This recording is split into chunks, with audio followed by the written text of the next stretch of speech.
দর্জির বিচার।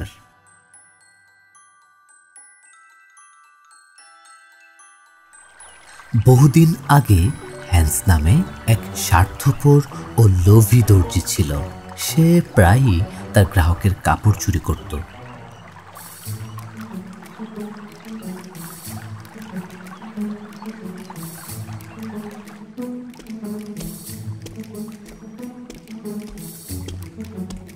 Mister hence, আপনি কি আমায় একটা নতুন জ্যাকেট বানিয়ে দিতে পারবেন? এই কাপড় দিয়ে জ্যাকেটটি তৈরি করে দিতে হবে, তাই আমি আপনার কাছে এসেছি। ও, শুভ সকাল মিসেস অ্যালিসেন্ট। আপনি কেমন জ্যাকেট চাচ্ছেন? আমার একটা ঢিলে ঢালা জ্যাকেট চাই, যাতে আমি ভেতরে গরম জামা কাপড় পরতে পারি।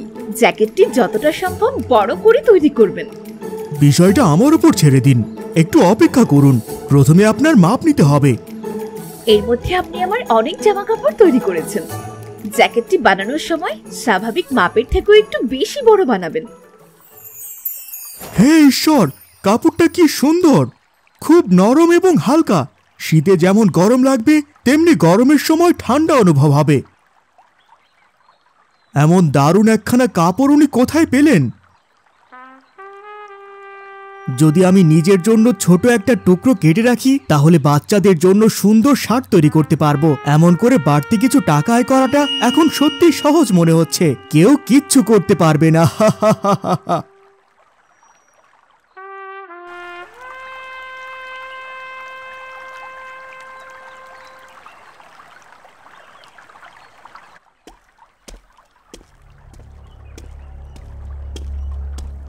এইসবের মানে কি মিস্টার হ্যান্স?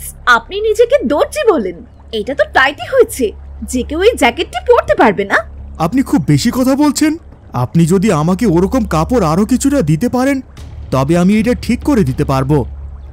ওই কাপড়টা এতটাই বড় ছিল যে ওটা দিয়ে দুটো জ্যাকেট বানানো সম্ভব। আমি আগেই সব পরিমাপ করে রেখেছিলাম। আপনার কি মনে হয় আমি এত বোকা? তাহলে আপনি নিজে করলেন না কেন?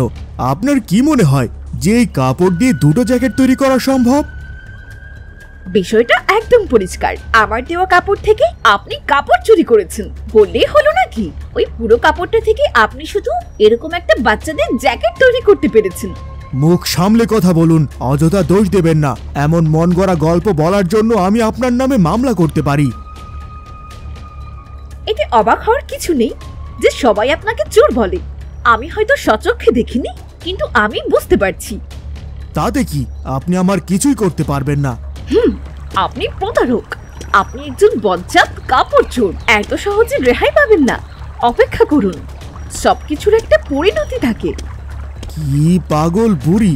এসবের জন্য আমার একদম সময় নেই। আগামীকাল আমায় শহরে যেতে হবে।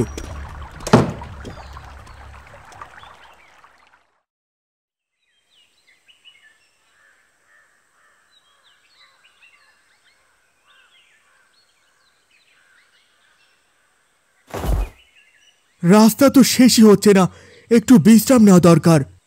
কাপড় সেলাইয়ের চেয়েও বেশি ক্লান্তিকর লাগছে। আমার জুতো ছিঁড়ে গেছে, পা ফুলে যাচ্ছে। খুব ক্লান্ত লাগছে, নিঃশ্বাস নিতেও খুব কষ্ট হচ্ছে। আমি কি ধীরে ধীরে জ্ঞান হারাচ্ছি? কি হচ্ছে এসব? ডিহাইড্রেশন কি এতটাই খারাপ? কি হচ্ছে? আমার বুক! কেউ আছেন? আমাকে সাহায্য করুন। হে ঈশ্বর, এ আমি কোথায় আছি? এটা কিভাবে সম্ভব? এটা কি স্বর্গ?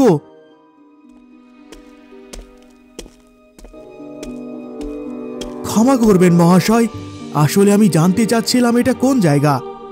তুমি এখানে আছো, কিন্তু এটা কোন জায়গা তা জানো না। এটা স্বর্গ। তুমি এখানে কেন এসেছো কখনো নিজেকে জিজ্ঞেস করেছো? কি স্বর্গ?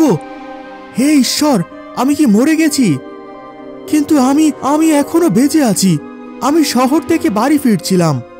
তাহলে আমি স্বর্গে কিভাবে এলাম? ঠিকই বলেছ, তবে তুমি আর জীবিত নেই।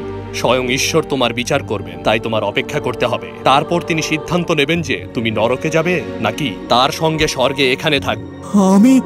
আমি জঙ্গলে একটা গাছের নিচে বিশ্রাম নিচ্ছিলাম। হঠাৎ করে কিভাবে মারা যেতে পারি? বিশ্বাস করো আর না করো, তুমি মারা গেছো, সত্যটা মেনে নাও। তুমি আর জীবিত নেই, একদমই নেই। তাই চিৎকার করার কোনো মানে হয় না।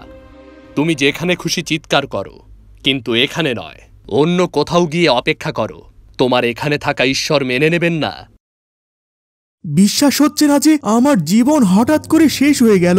ঈশ্বরের বিচারের জন্য অপেক্ষা করছি। স্বর্গে থাকবো না নরকে যাব।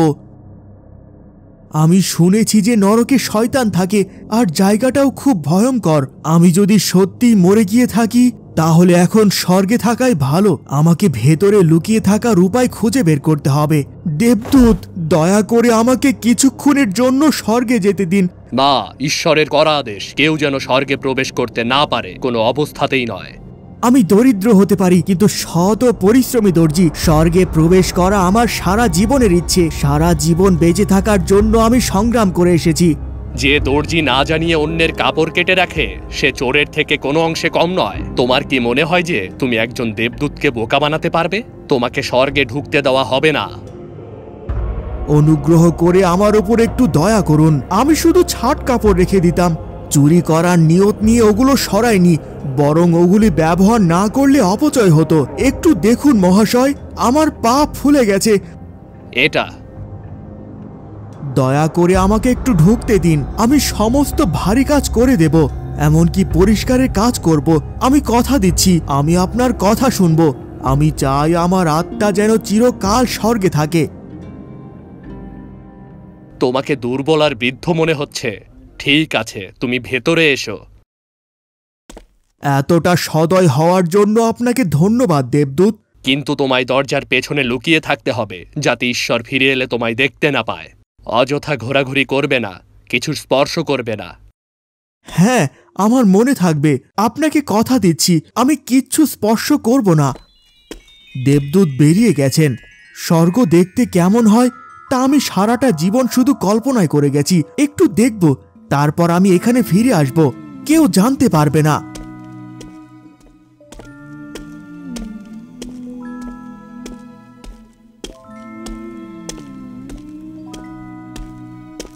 বাহ, এই ঘরে এত আয়না কেন? আমার সেলাইয়ের দোকানের ক্রেতারা অবশ্যই এমন ধরনের আয়না পছন্দ করবে। কত আয়না! একটা নিলে কি হবে? ও, কিন্তু আমি তো এখন মরে গেছি, তাই না? অহেতুক কাজ নিয়ে কেন চিন্তা করব?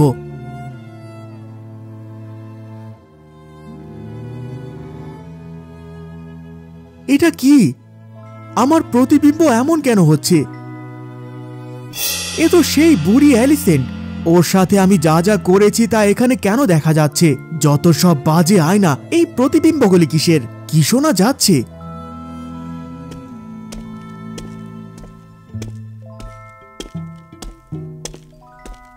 হে ঈশ্বর, কত সুন্দর সিংহাসন! সবচেয়ে উঁচু আর সুন্দর সিংহাসনটা অবশ্যই ঈশ্বরের আসন। মানুষ ঠিকই বলে, স্বর্গ সত্যিই সুন্দর। আমার দোকানেও যদি এমন আরামদায়ক একটা আসন থাকতো। কে জানে এখানে বসতে কেমন লাগে। আশেপাশে তো কাউকে দেখছি না। একটুখানি বসলে তো আর কোনো ক্ষতি নেই। তাছাড়া যাই হোক, আমি তো মরে গেছি। এর চেয়ে খারাপ আর কি হতে পারে? আপনি এখানেও? মরে যাওয়ার পরও আমাকে তাড়া করছেন? সম্ভবত এই আয়নাটি মরণশীল জগতে ঘটে যাওয়া সমস্ত ঘটনাকে দেখায়। এই খিটখিটে বজ্জাত বুড়িটা, যাই হোক না কেন, এ আমাকে সব জায়গায় অনুসরণ করবে। যেভাবে হোক ওকে উচিত শিক্ষা দিতে হবে।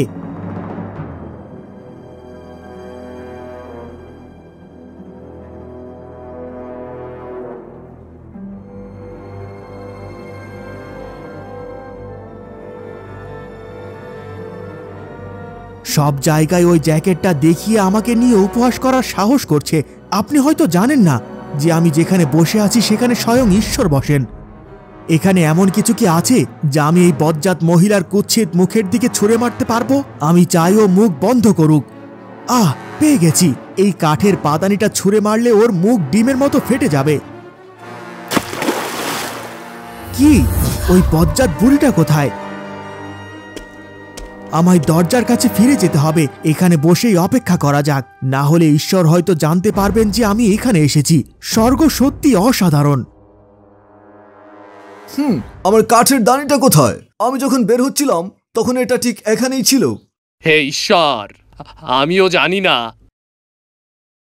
সত্য কথা বলো, আমি যখন এখানে ছিলাম না, তুমি কি কাউকে প্রবেশ করতে দিয়েছিলে? সত্যি কথা বলতে, আমি একজন দরিদ্র বৃদ্ধ দর্জিকে বিশ্রামের জন্য ভেতরে ঢুকতে দিয়েছিলাম। দয়া করে আমাকে ক্ষমা করুন। লোকটাকে দেখে খুব ক্লান্ত মনে হয়েছিল। আমি ওকে ওখানে কোনো কিছু স্পর্শ করতে নিষেধ করেছিলাম, কিন্তু লোকটা শুনল না। দয়া করে আমার অপরাধ ক্ষমা করুন। এখনই লোকটাকে নিয়ে এসো। হে পরম শক্তিশালী ঈশ্বর, আমি আমার আজীবনের ইচ্ছে পূরণের জন্য স্বর্গে প্রবেশের অনুমতি চেয়েছিলাম। আমি একজন দরিদ্র দুর্বল দর্জি, প্রতিদিন কাজ নিয়ে ব্যস্ত থাকি, কিন্তু আমি সৎভাবে কাজ করেছি। দয়া করে আমাকে এখানে থাকার অনুমতি দিন। তুমি থাকতে পারবে কিনা তা নিয়ে আমি কোনো কথা বলিনি। আমি শুধু জানতে চাই, তুমি কি জানো আমার কাঠের দানিটা কোথায়? হে আমার ঈশ্বর, আমি রাগের মাথায় আপনার কাঠের পাদানিটা ইহলোকে এক বৃদ্ধ মহিলার দিকে ছুঁড়ে মেরেছি। এটা কি সত্যি? হ্যাঁ, সে একজন স্বার্থপর ও নিষ্ঠুর মহিলা। তার জ্যাকেটটা আমি একটু টাইট করে বানিয়েছিলাম, কিন্তু সে এটা নিয়ে সবার সঙ্গে চর্চা করেই যাচ্ছে। তুমি কি ওকে না জানিয়ে ওর কাপড় চুরি করনি? আর এখন তুমি আমার সামনে এখনো গল্পের পর গল্প বানানোর সাহস করছো? দয়া করুন ঈশ্বর, আমি কিভাবে এটা করতে পারি? ক্ষমা করবেন। ড্রাগন প্রাঙ্গণের পর আমার সিংহাসন আর সেদিক দিয়ে যাওয়ার পথে তুমি পাপপূর্ণ প্রতিবিম্বের কক্ষটি অতিক্রম করেছো, আর তুমি এখনো মিথ্যা বলার সাহস করছো। অনুগ্রহ করে আমার উপর দয়া করুন। তুমি এইভাবে পার পেয়ে যাবে না। তুমি যা যা করেছো তার জন্য যদি আমি তোমায় শাস্তি দিতাম, তাহলে তোমার আত্মা ধ্বংস হয়ে যেত। নরকে যাও আর নিজের কর্মফল ভোগ করো। না না, আমার অপরাধ ক্ষমা করুন। যারা স্বার্থপর, শুধু নিজের কথা ভাবে, তাদের জন্য এটাই অনিবার্য পরিণতি। তারা সবাই একই পরিণতি ভোগ করে।